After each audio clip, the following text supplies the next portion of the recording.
Merhaba arkadaşlar, örgü kanalıma hoş geldiniz. Hem kız hem erkek bebekler için kolay ve güzel bir tığ işi yelek yaptım. Bugün bunun anlatımını sizlerle paylaşmak istiyorum. Gördüğünüz gibi çok güzel bir yelek oldu arkadaşlar. Ben bugün 4 renkli çalıştım bu yeleği. Siz tercihinize göre tek renk yapabilirsiniz, 2 renkli yapabilirsiniz, rengarenk yapabilirsiniz. Bakın. Beyaz renk ile yaka çalışmasını yaptım. Açık mavi, koyu mavi, gri renkli kullandım arkadaşlar. Siz bunu farklı renklerle kız ve erkek bebekleriniz için yapabilirsiniz. Yelek örgüsüne yakadan zincir yaparak başlıyoruz. Ben bugün bu yelek anlatımını 1-2 yaş arası bebek ölçüsünde anlatıyorum. Ama sizin bebeğiniz kilolu değilse biraz daha uzun yaptığınız zaman 2 yaş çocuk için olacaktır. Bu arttırma sırasını benim yaptığımdan bir sıra eksik yaparsanız 6 aylık bebek için olacaktır arkadaşlar. Farklı standart bebek ölçü tablosunu ben hazırladım. Bu videonun açıklama bölümüne ekliyorum.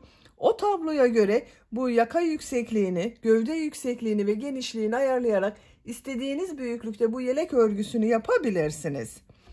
3 düğme yaptım bakın buraya. Yakadan düğmeli yaptım. Ayrıca bir düğme iliği yapmadım arkadaşlar. Bu ön patları yaparken yaptığım modelleri düğme iliği olarak kullanıyorum. Bakın. Örgünün ters tarafının görüntüsü böyle. Arka bakın açık olarak da bu şekilde görünüyor. İplik olarak beyaz iplikten 50 gram iplik olması yeterli. Açık mavi iplikten çok az kullandım. Koyu mavi iplik kullandım ve gri renkli iplik kullandım. Ben bu renkler ile bu yeleği yaptım. Dediğim gibi siz tercihinize göre istediğiniz marka iplik ve renkleri kullanarak bu yelek örgüsünü yapabilirsiniz. Örgüde tığ olarak 5 numara 3 milimetre tığ kullandım. Benim elimin sıklığına göre yumuşak bir örgü oldu, bu tığı kullandım arkadaşlar. Sizin eliniz sıkıysa 3,5-4 milimetre tığlar kullanırsanız yaptığınız tığ işi örgüler daha yumuşak olacaktır. Başlamadan önce ölçülerini de söylüyorum, fikriniz olsun. Kol altının buradan gövde genişliğini ölçüyorum. 27 santimetre. Yüksekliğini ölçüyorum. Omuzdan itibaren bitmiş olarak 32 santimetre. Kol altından yüksekliğini ölçüyorum. 21 santimetre. Bu ölçüde 1 yaş bebek için güzel bir ölçü. İpliği tığı hazırlayalım. Hep birlikte bu güzel yelek örgüsüne başlayalım. Örgü kanalıma abone değilseniz abone olmayı unutmayın lütfen. Örgü kanalıma abone olmak ücretsizdir. Örgü kanalıma ücretsiz abone olup orada bulunan zil şeklini dokunarak açık yaparsanız kanalıma video yüklediğim zaman ilk önce size bildirim gelir. Örgülerimden herkesten önce sizin haberiniz olur. Hepinize kolay gelsin, iyi çalışmalar. Robanın örgüsüne yakadan zincir yaparak başlıyoruz. Zincir yapabilmek için ilk ilmeği ben bu şekilde oluşturuyorum bakın. Size nasıl kolay geliyorsa ilk ilmeği öyle yapabilirsiniz. Zincirlerimi yapmaya başlıyorum.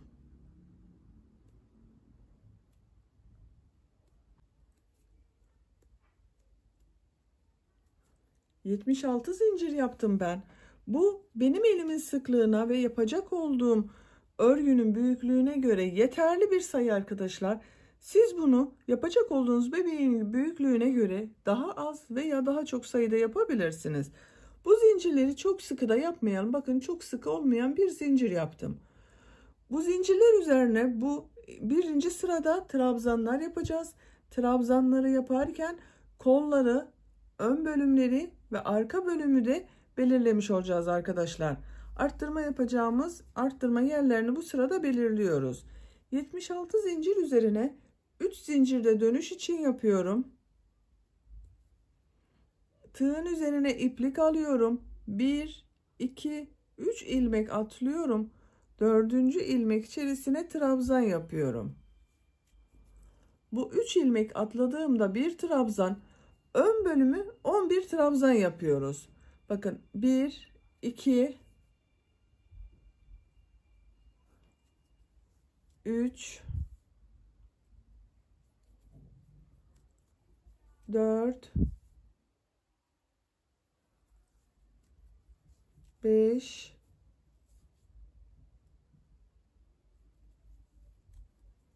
6, 6, 7, 8, 9, 10, 11. Ön bölüm için buraya 11 trabzan yaptım. Bakın 1, 2, 3, 4, 5, 6, 7, 8, 9, 10, 11. Ön ile kol bölümünü ayıran arttırma yapacağımız yer için bir zincir yapıyorum. Tığın üzerine iplik alıyorum. Takip eden bakın ilk ilmek içerisine kol bölümü için ilk trabzanı yapıyorum. Kol bölümü için 16 trabzan yapıyorum. 1 yaptım. 2, 3,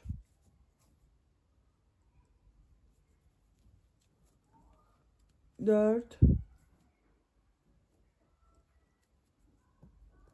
5, 6, 7, 8, 9, 10, 11, 12, 13, 14, 15, 16. Kol bölümü için bakın buraya 16 trabzanı yaptım. Bir zincir yapıyorum. Arka bölüm için ilk ilmek üzerine bir trabzan yapıyorum. Arka bölüm için de 22 trabzan yapıyorum. 1 yaptım. 2, 3, 4,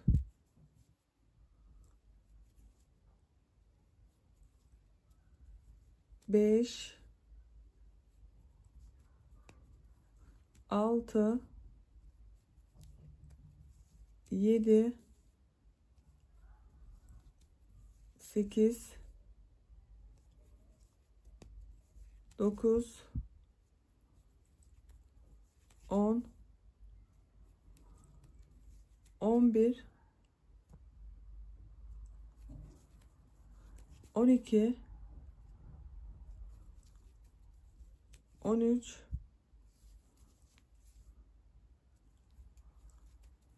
14, 15, 16, 17, 18, 19, 20, 21, 22. Arka bölüm için 22 trabzanı yaptım. Bir zincir yapıyorum. Diğer kol bölümü için de 16 trabzan yapıyorum. Bu kola 16 trabzan yaptım. Bu kol için de 16 trabzan yapıyorum. Takip eden ilk ilmek içerisine ilk trabzanı yapıyorum. 1, 2, 3, 4, 5, 6,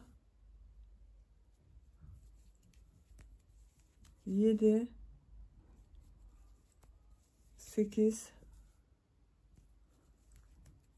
9, 10, 11, 12, 13, 14, 15, 16. Bu kola da 16 trabzanı yaptım. Bir zincir yapıyorum. Ön bölüm için 11 trabzan yapıyorum. Bakın burada ön bölüme 11 trabzan yaptık. Bu ön bölüm için de 11 trabzan yapıyorum. İlk ilmek içerisine trabzanı yapıyorum. 1, 2, 3, 4, 5,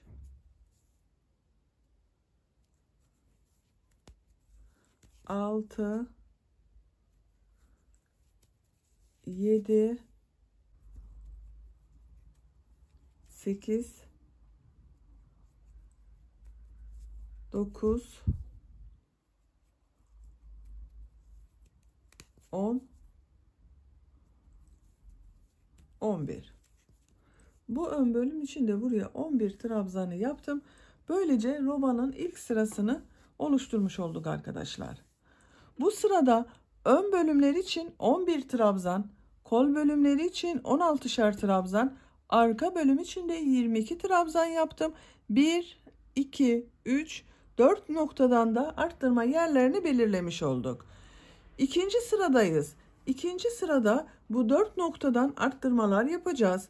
Robanın arttırmalarını bir sırada 2 trabzan, 2 zincir, 2 trabzan şeklinde yapıyoruz.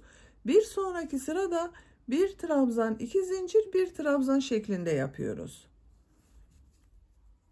Bir zincir yapıyorum. Örgüyü çeviriyorum. İlk ilmek üzerine trabzan yapıyorum. Diğer ilmekleri de trabzan olarak devam ediyorum.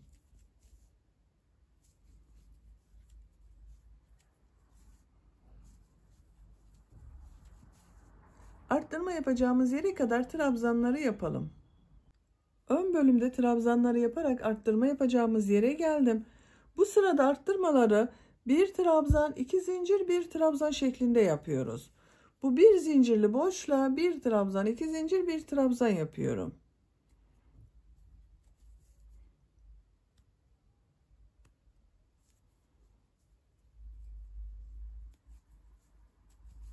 Bir trabzan, 2 zincir, 1 trabzanı yaptım.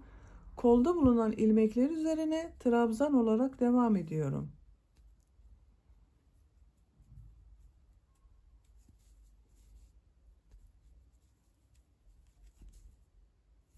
Arttırma yapacağımız yere kadar devam edelim. Kol bölümünde bulunan ilmekler üzerine trabzanları yaptım. Kol ile arka bölümü ayıran arttırma yapacağımız yere geldim. Buraya da 1 trabzan, 2 zincir, 1 trabzan yapıyorum.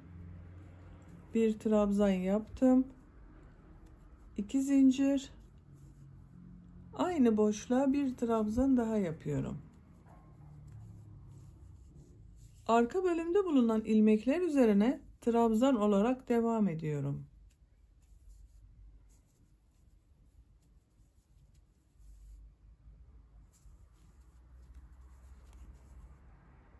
Arttırma yapacağımız buraya kadar devam edelim. Arka bölümün trabzanlarında yaptım. Arttırma yapacağımız yere geldim. Bu arttırma yerine de 1 trabzan, 2 zincir, 1 trabzan yapıyorum.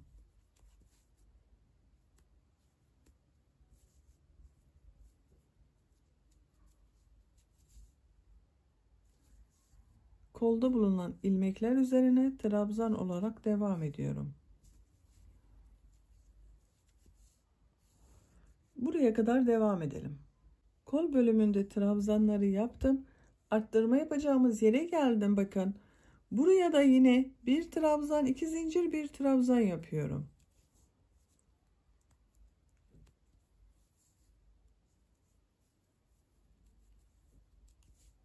Bir trabzan, 2 zincir, 1 trabzanı yaptım. Takip eden ilmekler üzerine trabzan yaparak devam ediyorum. Sıra sonuna kadar her ilmek üzerine birer defa trabzan yapıyoruz.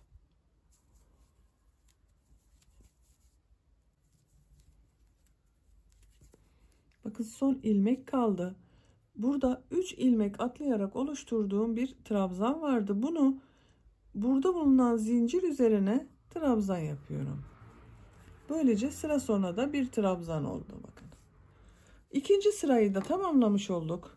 Robanın şeklini görelim. Bakın bu sırada daha belirgin oldu arkadaşlar. İkinci sırada bu arttırma yerlerinde bir trabzan, iki zincir, bir trabzan şeklinde arttırmalar yaptık. Üçüncü sıradayım. Üçüncü sırada yine trabzan olarak devam edeceğiz. Bu arttırma yerlerinde iki trabzan, iki zincir, iki trabzan yapacağız. Bir zincir yapıyorum, örgüyü çeviriyorum. İlk ilmek üzerine trabzan yapıyorum. Diğer ilmekleri de trabzan olarak devam ediyorum. Buraya kadar devam edelim. Trabzanlar yaparak arttırma yapacağımız yere geldim. Burada bulunan bu iki zincirli boşluğa iki trabzan, iki zincir, iki trabzan yapıyorum.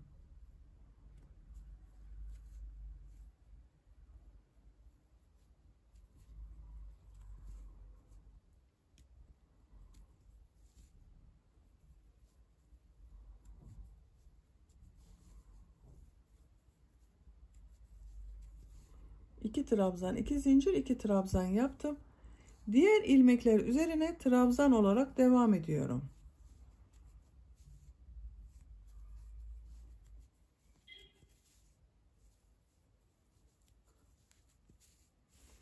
Arttırma yapacağımız buraya kadar devam edelim. Trabzanları yaparak arttırma yapacağımız yere geldim. Buraya da iki trabzan, iki zincir, iki trabzan yapıyorum.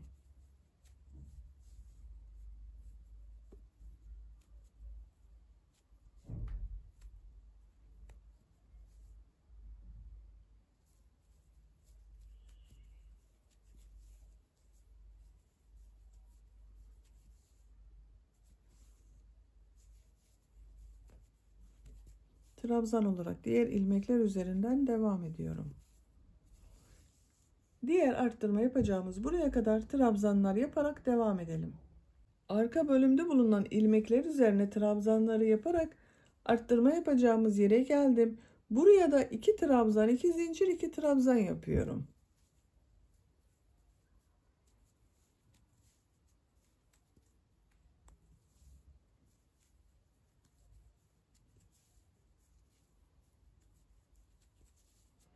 Diğer ilmekleri trabzan olarak devam ediyorum.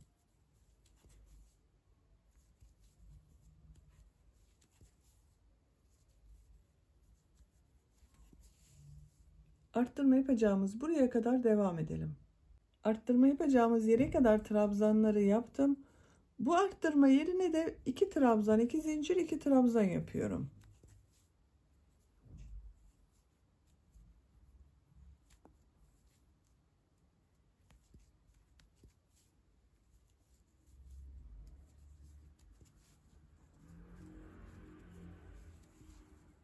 İki trabzan, iki zincir, iki trabzanı yaptım.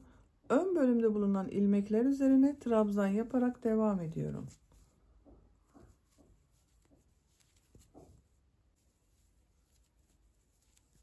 Sıra sonuna kadar trabzanlar yaparak devam edelim.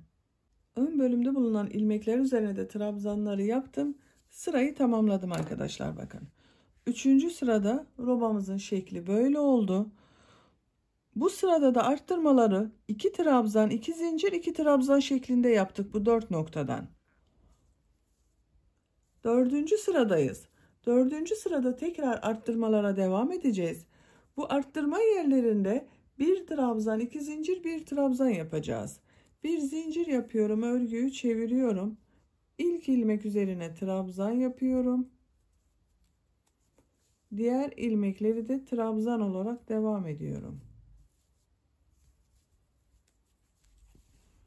Arttırma yapacağımız yere kadar devam edelim. Ön bölümde trabzanları yaparak arttırma yapacağımız yere geldim. Bu iki zincirli boşluğa bir trabzan, iki zincir, bir trabzan yapıyorum.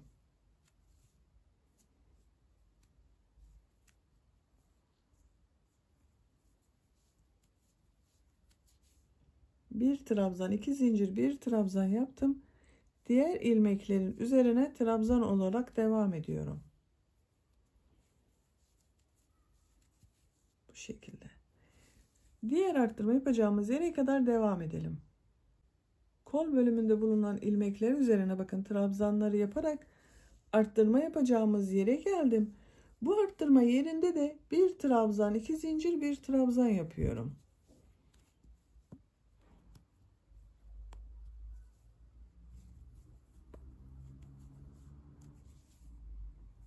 Diğer ilmeklerin üzerine de trabzanlar yaparak devam ediyorum. Bu şekilde. Bu sırayı böyle yapacağız arkadaşlar. İlmekler üzerine trabzanları yapalım. Bu arttırma yerinde bir trabzan, 2 zincir, bir trabzan yapalım.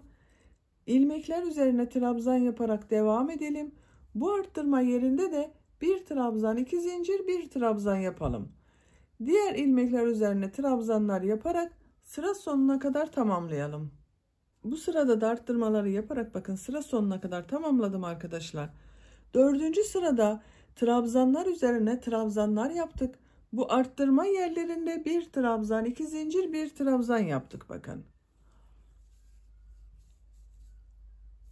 5. sıradayız. Bir zincir yapıyorum, örgüyü çeviriyorum. Bu sırada bu arttırma yerlerinde 2 trabzan, 2 zincir, 2 trabzan yapacağız. İlk ilmek üzerine trabzan yapıyorum. Diğer ilmekler üzerine de trabzan yaparak devam ediyorum. Arttırma yapacağımız buraya kadar devam edelim. Ön bölümde bulunan ilmekler üzerine trabzanları yaparak arttırma yapacağımız yere geldim. Buraya arttırma yeri için 2 trabzan, 2 zincir, 2 trabzan yapıyorum.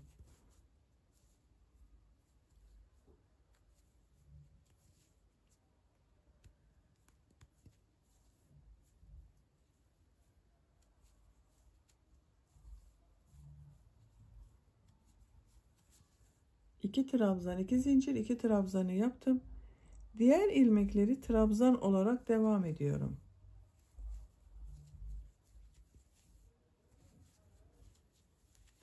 Bu şekilde bakın. Robada arttırmalar anlaşıldığını düşünüyorum arkadaşlar. Robanın örgüsü böyle devam edecek. Bir sırada bir trabzan, 2 zincir, bir trabzan yapacağız.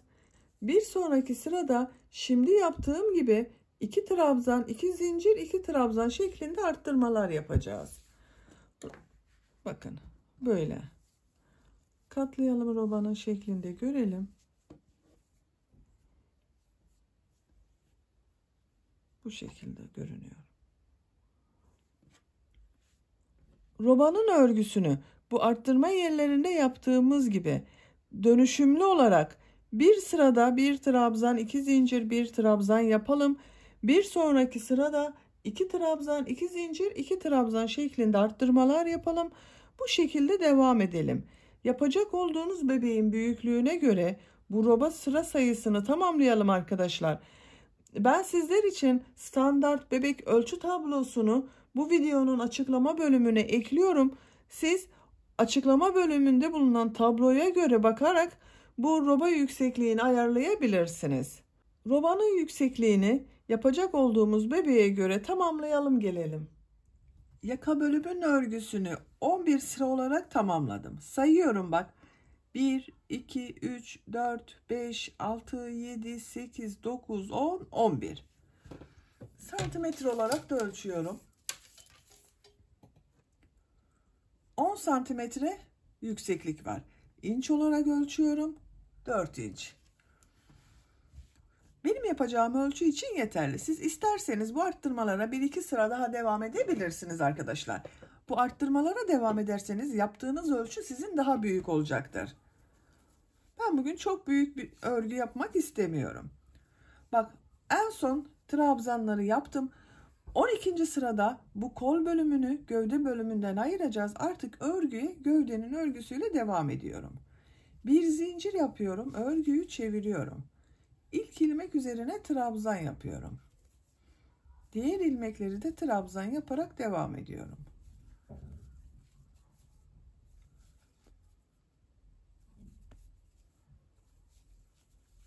Bakın her ilmeğe bir trabzan yapıyoruz.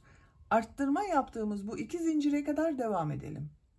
Arttırma yerine kadar trabzanları yaptım. Bu arttırma yerine ön bölüm için bir trabzan yapıyorum. Bir zincir yapıyorum. Bak çok sıkı yapmadım zincire. Tığ üzerine iplik alıyorum. Kolda bulunan bütün ilmekleri atlıyorum. Kol ile arka bölümü ayıran bu arttırma yerine arka bölüm için bir trabzan yapıyorum.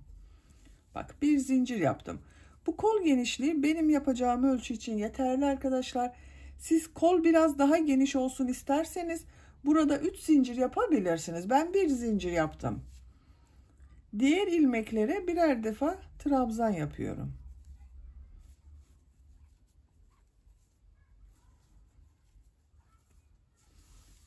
Diğer arttırma yerine kadar devam edelim. Arttırma yerine kadar trabzanları yaptım. Arka bölüm için buraya bir trabzan yapıyorum. Bir zincir yapıyorum. Tığ üzerine iplik alıyorum. Kolda bulunan bütün ilmekleri atlıyorum. Bak ön bölüm için bu arttırma yerine bir trabzan yapıyorum. Diğer ilmeklere birer defa trabzan yapıyorum.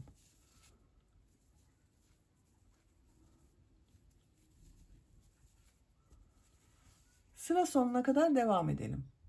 Sıra sonuna kadar tamamladım. Bakın görüntü böyle arkadaşlar. Bir sırada trabzan sırası yapıyorum buranın üzerine. Bir zincir yapıyorum, örgüyü çeviriyorum. İlk ilmek üzerine trabzan yapıyorum. Diğer ilmekleri de trabzan yaparak devam ediyorum. Bu kol altında bir zincir yaptığımız yere kadar devam edelim. Buraya kadar tamamladım. Bak ön bölümün görüntüsü böyle. Kol altında bir zincir yaptım. Bu zincir üzerine 2 trabzan yapıyorum bak burada.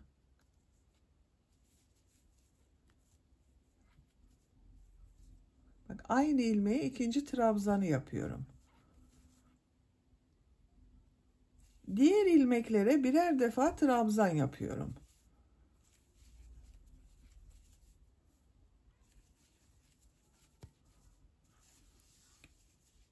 Bu kol altına kadar devam edelim. Bu kol altında bulunan bir zincir üzerine de 2 trabzan yapmayı unutmayın arkadaşlar. Sıra sonuna kadar tamamlayalım. Sıra sonuna kadar tamamladım. Beyaz renk ipliği ben burada kesiyorum.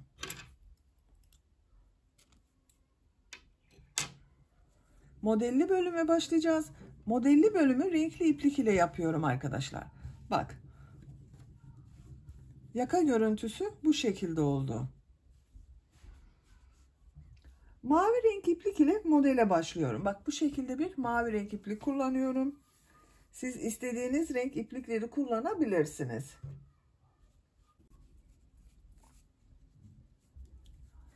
İpliği kestiğim bu ilmekten ilmek rengini mavi yapıyorum bak.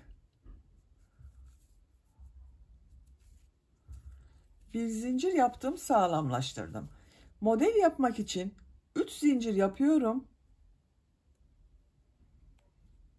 Tığ üzerine iplik alıyorum. Aynı ilmek içine 3 trabzan yapıyorum. Bak ilk ilmek içine yaptım arkadaşlar trabzanı.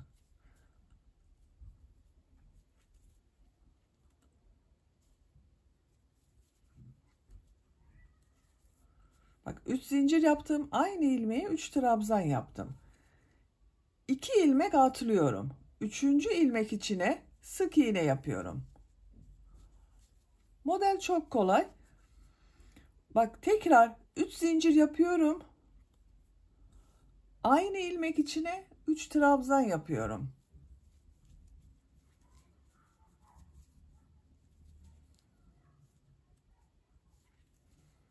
İki defa da çıkardığım trabzan yapıyorum. 2 ilmek atlıyorum. Bak tığ üzerine iplik almadan 2 ilmek atlıyorum. 3. ilmek içine sık iğne yapıyorum. 3 zincir yapıyorum. Aynı ilmek içine 3 trabzan yapıyorum.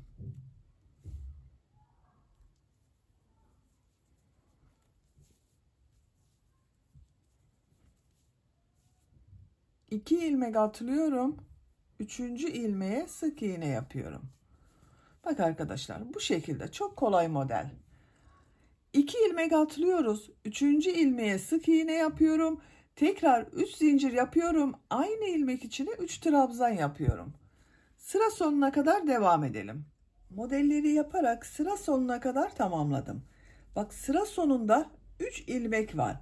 En son yaptığım modeli 2 ilmek atlayarak son ilmeğe sık iğne yaparak tutturuyorum. Bak, sırayı bitirdim arkadaşlar. Sıra başında bu şekilde başladım. Sıra sonunda bu şekilde bitti bak. Modelini görelim. Görüntüsü böyle.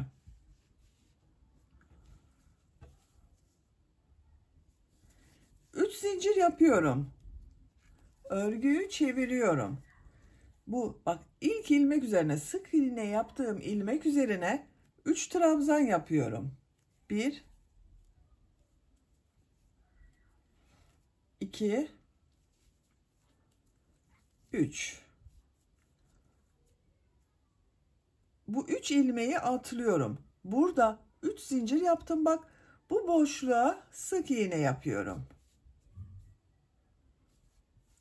3 zincir yapıyorum. Tığ üzerine iplik alıyorum. Bu 3 zincir yaptım bak. Bunun üzerine 3 trabzan yapıyorum.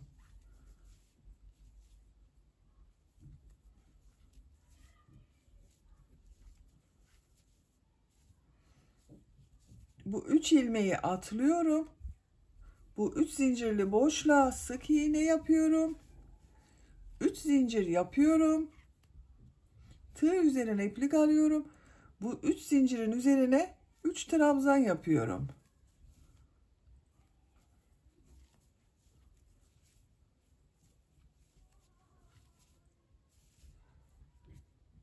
İlmekleri atlıyorum. Sık iğne yapıyorum. 3 zincir yapıyorum. 3 trabzan yapıyorum.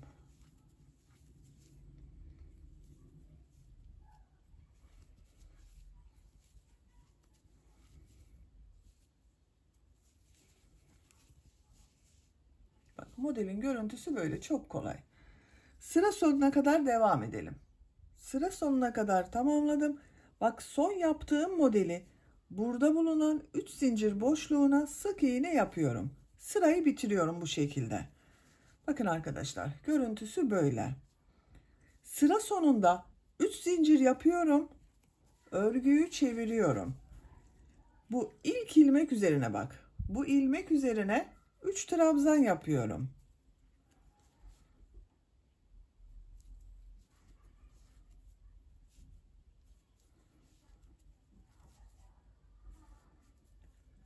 Bu ilmekleri atlıyorum. Bu 3 zincir boşluğuna sık iğne yapıyorum. 3 zincir yapıyorum. Tığ üzerine iplik alıyorum. Buraya 3 trabzan yapıyorum. Çok kolay, gördüğünüz gibi arkadaşlar, model sadece bundan oluşuyor. Bak, ilmekleri atlıyorum. Tığ üzerine iplik almadan sık iğne yapıyorum. 3 zincir. Bu 3 zincir üzerine 3 trabzan yapıyorum.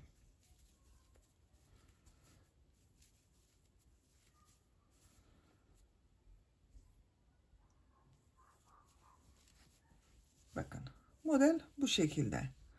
Örgünün düz tarafı bak, burası.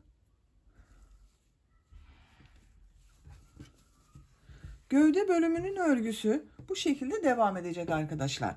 Bu model sıralarını istediğiniz renk sıralamasıyla rengarenk yapabilirsiniz.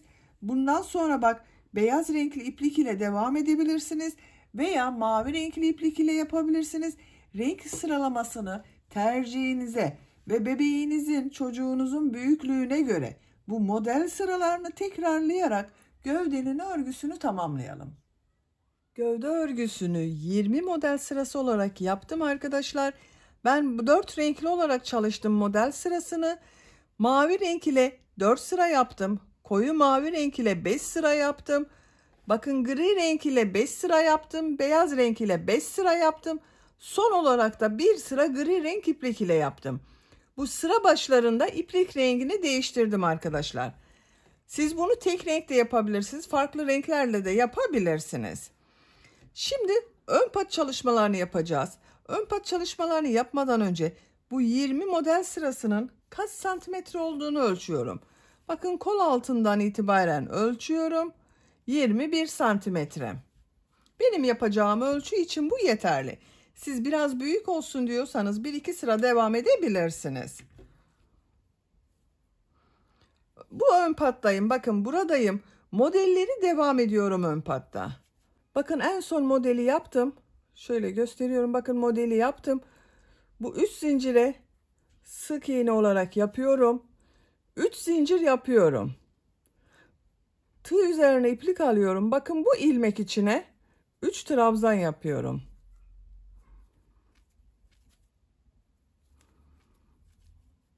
Bu modeli atlıyorum. 2 model birleşimi olan bu ilmeğe sık iğne yapıyorum.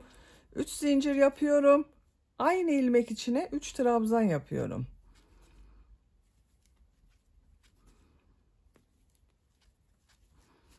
Modeli atlıyorum. Bu ilmeğe sık iğne yapıyorum. Bakın model devam ediyor. 3 zincir yapıyorum. 3 trabzan yapıyorum.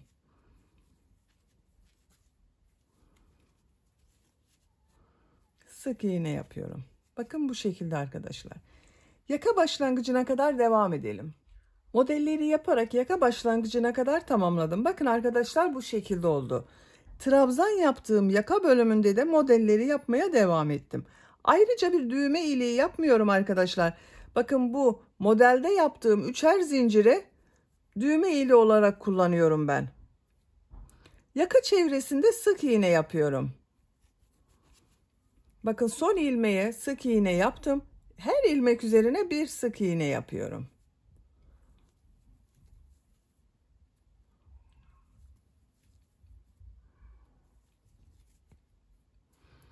Yakanın diğer ucuna kadar devam edelim. Yaka çevresinde sık iğne yaparak diğer uca kadar tamamladım. Bakın arkadaşlar bu şekilde oldu. Burada yaptığım gibi modeller yapıyorum. 3 zincir yapıyorum. Aynı ilmek içine 3 trabzan yapıyorum. Bakın bu ilmeği atlıyorum. Bu ilmek içine sık iğne yapıyorum. 3 zincir yapıyorum. 3 trabzan yapıyorum.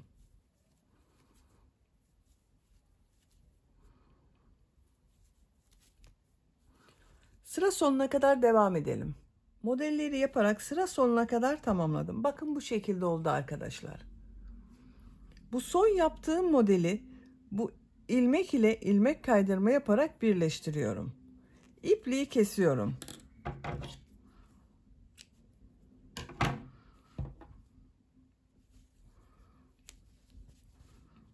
Ön patlarını böylece bitirmiş oldum. Bakın arkadaşlar görüntüsü böyle oldu.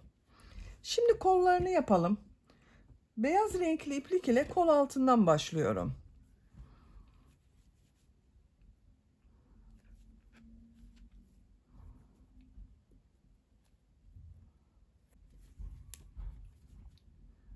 Kol altından bir ilmek yapıyorum. Örgünün gelişine bakıyorum. Bu şekilde devam etmem gerekiyor. Örgünün ters tarafından devam ediyorum. İlmekler üzerine birer defa trabzan yapıyorum. Bir sıra trabzan sırası yapıyorum.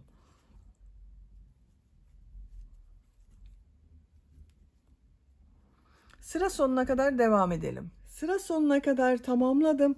Kol altında bulunan bakın bu yaptığım ilmek ile ilmek kaydırma yaparak birleştiriyorum. Bir sıra trabzan sırası yaptım arkadaşlar. İpliği kesiyorum.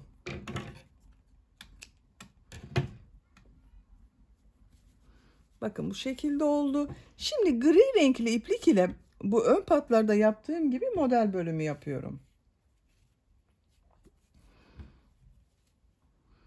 Kol altından başlıyorum. Bu ilmeğe bir ilmek yapıyorum. İsterseniz ipliği bağlayabilirsiniz. 3 zincir yapıyorum. Aynı ilmek içine 3 trabzan yapıyorum.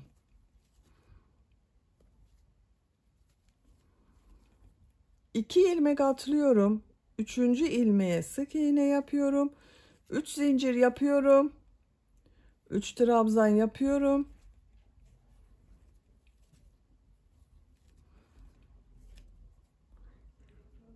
İki ilmek atlıyorum. 3. ilmeğe sık iğne yapıyorum.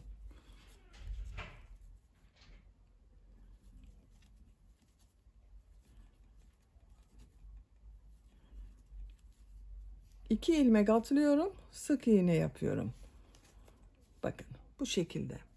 Sıra sonuna kadar devam edelim. Sıra sonuna kadar tamamladım. Son modeli bu yaptığım ilmek ile ilmek kaydırma yaparak birleştiriyorum. İpliği kesiyorum.